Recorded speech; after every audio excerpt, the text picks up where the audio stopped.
नमस्कार। दर्यापूर विधानसभा निवडणुकीचे राजकीय वातावरण चांगलेच तापले असून आता महायुतीमध्ये मोठ्या प्रमाणात बंडखोरी झाल्याचे स्पष्ट झाले। कारण भाजपच्या स्टार प्रचारक असलेल्या नवनीत राणा यांनी थेट महायुतीत बंडखोरी करत युवा स्वाभिमान पार्टीचे अपक्ष उमेदवार रमेश बुंदेले यांच्या प्रचाराची धुरा सांभाळली आहे।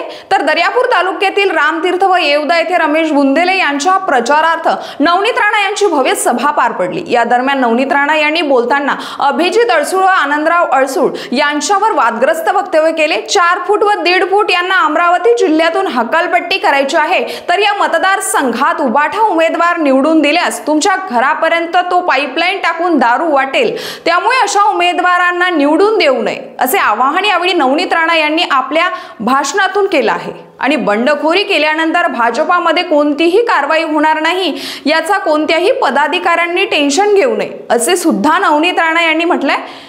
तर नवनीत राणा यांनी महायुतीतून बंडखोरी केल्यानंतर आता या मतदारसंघात भाजप नेमकी कोणाच्या पाठीशी आहे असा संभ्रम मतदारांना पडलेला आहे। येवदा व रामतीर्थ या ठिकाणी रमेश बुंदेले यांच्या प्रचारार्थ सभा पार पडली, तर या सभेला मोठ्या संख्येने नागरिकांची गर्दी जमली होती।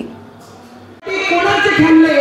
अरे त्या बँकेमध्ये ज्या गरीब लोकांचं खातं होतं ते मजदूर वर्ग होता, तो कामगार वर्ग होता, तो सुतगिरणी गिरणीमध्ये काम करणारे व्यक्ती लोक होते, त्यांचे 900 कोटी रुपयाचा घोटाळा म्हणजे या छोट्या आणि मोठ्यांनी करून आमचे दर्यापूर मतदारसंघामध्ये उमेदवारी घेऊन आली। त्यांना मत देणार का आपण?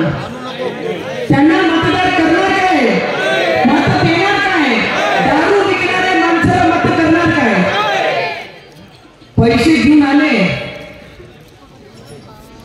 हे पहा, माय बाबासाहेबांनी आम्हाला संविधान शिकवलं आहे, तो रक्तात संविधान आमचे आहे।